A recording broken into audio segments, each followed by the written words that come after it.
Shalom Bapak Ibu semua, kita akan membahas tentang Trinitas dan Oneness. Nah, banyak saudara-saudara kita mengatakan bahwa Bapa, Anak, Roh Kudus adalah pribadi yang sama, yaitu Yesus Kristus. Mereka menunjukkan bukti bahwa Matius 28 ayat 19, karena itu pergilah, jadikanlah semua bangsa muridku dan baptislah mereka dalam nama Bapa dan Anak dan Roh Kudus. Dan dikomparasi dengan Kisah Rasul 2 ayat 38.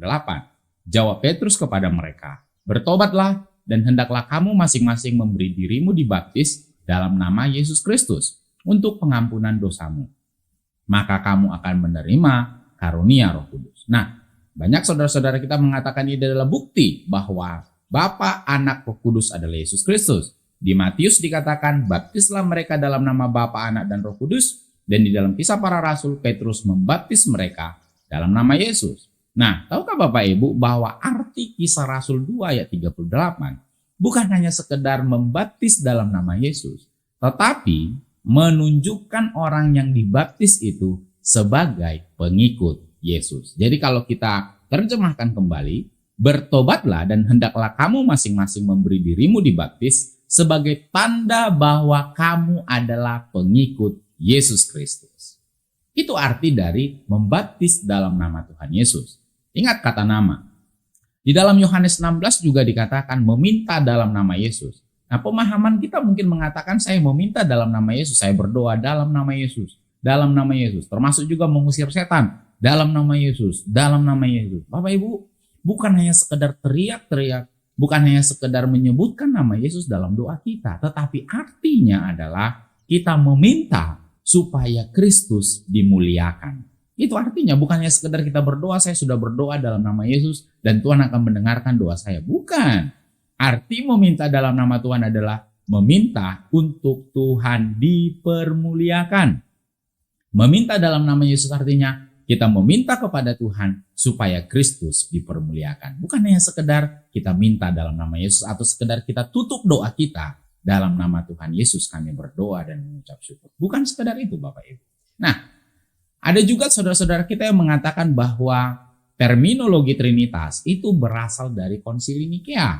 Bapak Ibu, tahukah Anda bahwa jauh sebelum Konsili Nikea, orang Yahudi yang menjadi pengikut Kristus sudah memahami bahwa Adonai itu bisa dibedakan menjadi 3, yaitu Abi, Ben, dan Ruach HaKodes yang tidak bisa dipisahkan.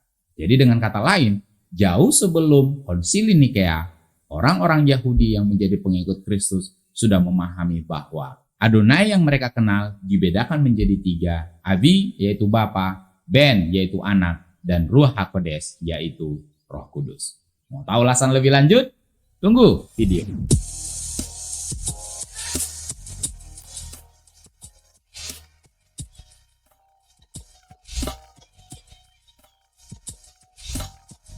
Kita akan menggunakan literatur Yahudi Bapak Ibu. Nah mungkin Bapak Ibu akan berkata, Pak Jul, kenapa harus pakai literatur Yahudi Pak?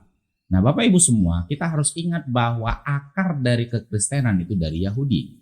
Tentu yang lebih tahu Tuhan dalam Alkitab, dalam Tanakh atau dalam Torah adalah orang Yahudi itu sendiri. Dan mengingat Yesus sebagai manusia juga dilahirkan sebagai Yahudi. Dan para murid-murid dan para rasul-rasul Bapak Ibu semuanya adalah orang Yahudi. Nah, kita akan dibantu oleh literatur Bapak Ibu. Literatur yang pertama adalah Jewish New Testament Commentary, Ariel Bible Commentary, dan Messianic Commentary Matthew, Present Yeshua King Messiah dari Rabbi Bernie Kasdan. Nah, kita pahami dulu bahwa Tuhan yang ada di dalam Alkitab adalah Tuhan yang Esa atau Tuhan yang Ehad. Apa sih arti Esa? Dalam literatur ini dijelaskan bahwa dalam deklarasi paling sentral dari kitab suci dan Yudaisme, yaitu Shema Yisrael, Adonai Eloheinu, Adonai Ehad, dengarlah hai orang Israel, Tuhan, ingat Tuhan adalah Adonai, diterjemahkan, Allah kita, Tuhan itu Esa, dalam Ulangan 6 ayat 4. Jadi jelas Bapak Ibu bahwa Tuhan sedang mengingatkan kita bahwa Tuhan Israel itu unik dan tidak ada Tuhan yang lain. Nah, namun kata Ibrani Ehad tidak diterjemahkan begitu saja. Ini bisa berarti artinya satu. Tetapi sering juga digunakan dalam Torah untuk menggambarkan kesatuan dari berbagai bagian. Nah, kata ehad adalah kata yang digunakan untuk menggambarkan komposisi hari, petang, dan pagi yang disebut dengan Yom Ehad atau satu hari. Kata ehad juga digunakan untuk menggambarkan ikatan antara suami dan istri dalam pernikahan. Dalam Kejadian 2 ayat 24 disebutkan Bashar Ehad, satu daging. Dalam kedua kasus tersebut, dua entitas yang berbeda disatukan. Mereka tetap berbeda namun tetap satu. Nah, ini berimplikasi pada pemahaman kita tentang Tuhan. Karena dia sendiri yang menggunakan kata yang sama yaitu ehad untuk menggambarkan sifatnya, maka dengan demikian Bapak Ibu kita mengetahui bahwa esa artinya kesatuan dari beberapa yang berbeda. Literatur lain, datang dan lihatlah misteri kata Adonai. Ada 3 langkah, masing-masing ada dengan sendirinya. Meskipun demikian, mereka adalah satu. Dan begitu bersatunya sehingga yang satu tidak dapat dipisahkan dari yang lain. Yang Maha Kudus itu terungkap dengan 3 yang disatukan menjadi satu. Jelas Bapak Ibu? Bahwa jauh sebelum konsili Nikea, pemahaman saudara-saudara kita dari Yahudi mengatakan bahwa Adonai yang mereka kenal dibedakan menjadi 3 tetapi tidak bisa dipisahkan. Dalam literatur lain, yang bisa dibedakan menjadi 3 tetapi tidak bisa dipisahkan, itu adalah konsep yang menarik dan dalam, yang telah dialami dan dihadapi, dibahas oleh para teolog selama berabad-abad. Kemudian para teolog Kristen mencoba menjelaskan ide-ide ini di dalam beberapa konsili gereja, seperti konsili Nikea pada tahun 325 Masehi, dari perspektif dan konteks Yunani Bapak Ibu.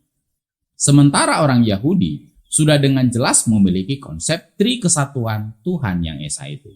Hanya sangat disayangkan sekali Bapak Ibu bahwa pada saat pengadaan konsili Nikea tidak ada satupun teolog Yahudi Mesianik yang diundang untuk berpartisipasi dalam konsili Nikea itu. Dari cerita ini dan sejarah ini sudah menunjukkan bukti bahwa jauh sebelum konsili Nikea ada, konsep 3 kesatuan Tuhan yang esa itu sudah dipahami oleh orang Yahudi. Nah, selanjutnya, kalau ketiganya dikatakan berbeda, apa buktinya? Kalau Bapak Ibu baca di dalam kitab Perjanjian Baru, peristiwa pembaptisan Yesus Kristus, Anda sudah tentu tahu bagaimana Yesus yang adalah anak yang berinkarnasi menjadi manusia itu berbicara kepada Bapa. Bapak Ibu tentu baca bagaimana Yesus berdoa, bahkan di atas kayu salib sekalipun. Dia berteriak kepada Bapa. Nah, Bapa juga berbicara dan itu disaksikan oleh Yohanes, Yakobus, dan Petrus pada saat Tuhan Yesus transfigurasi di gunung bersama dengan 3 murid-muridnya. Nah, mungkin Bapak Ibu akan bertanya, Pak Jul, kenapa Pak Jul mengatakan nama Allah anak yang berinkarnasi menjadi manusia? Apakah ada nama Allah anak selain Yesus nanti, Pak? Nah, jawabannya ada, Pak. Nanti di kekekalan, Yesus akan memiliki nama yang baru, Bapak Ibu. Di mana kita bisa temukan? Kita baca di dalam kitab Wahyu 3 ayat 12. Barang siapa menang, ia akan kujadikan soko guru di dalam bait suci Allahku. Dan ia tidak akan keluar lagi dari situ, dan padanya akan kutuliskan nama Allahku, nama kota Allahku, yaitu Yerusalem baru, yang turun dari surga, dari Allahku, dan namaku yang baru. Perhatikan di situ, namaku yang baru. Allah anak akan memiliki nama baru, tidak hanya Yesus saja.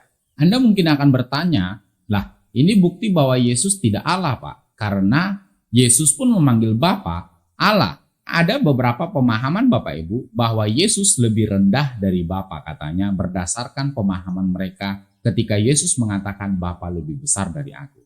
Nah, dalam Ibrani 1 ayat 8-12, perhatikan dengan seksama Bapak Ibu. Tetapi tentang anak ia berkata, siapa ia?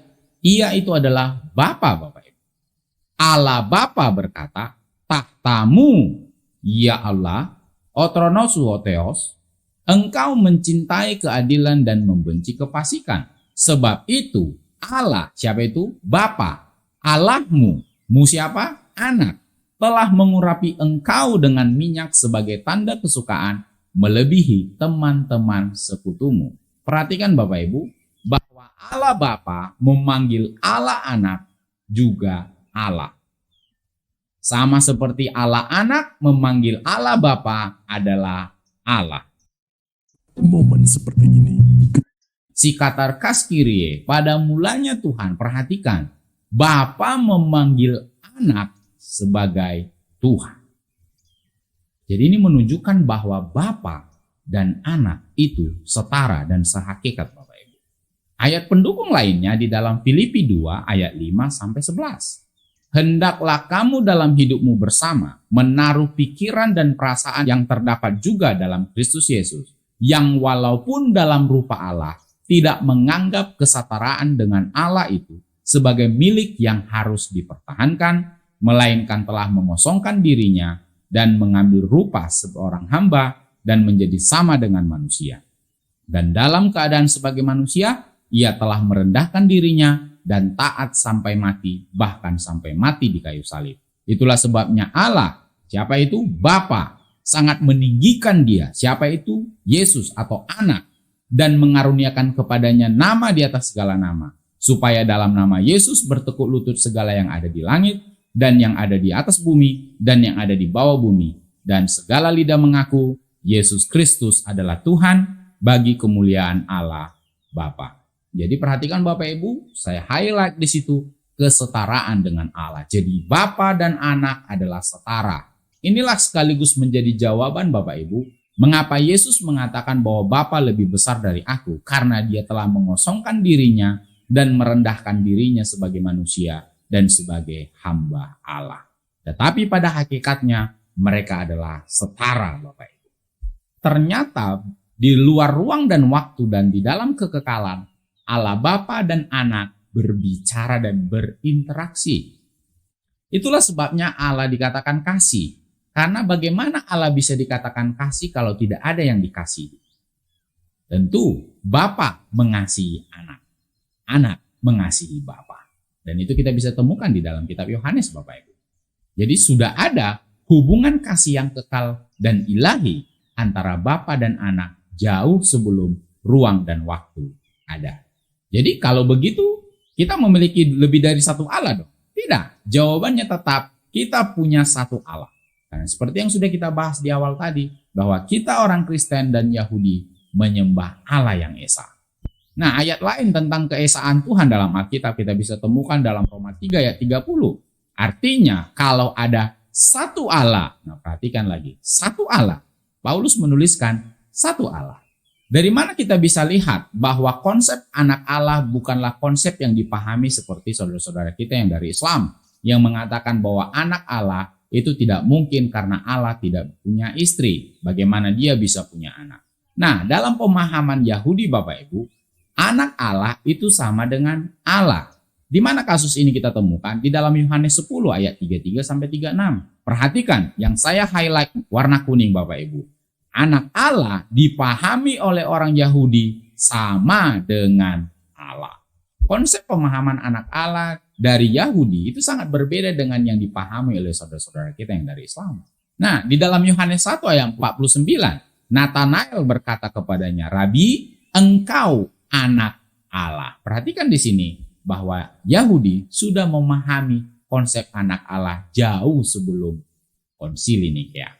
Nah, bagaimana dengan Roh Kudus Pak Jul? Nah, dalam Kisah 5 ayat 3 sampai 4 itu cerita tentang Ananias dan Safira. Tetapi Petrus berkata, "Ananias, mengapa hatimu dikuasai iblis sehingga engkau mendustai Roh Kudus dan menahan sebagian dari hasil penjualan tanah itu? Selama tanah itu tidak dijual, bukankah itu tetap kepunyaanmu? Dan setelah dijual, bukankah hasilnya itu tetap dalam kuasamu? Mengapa engkau merencanakan perbuatan itu dalam hatimu? Engkau bukan mendustai manusia, tetapi mendustai Allah." Jelas Bapak Ibu bahwa Roh Kudus adalah Allah.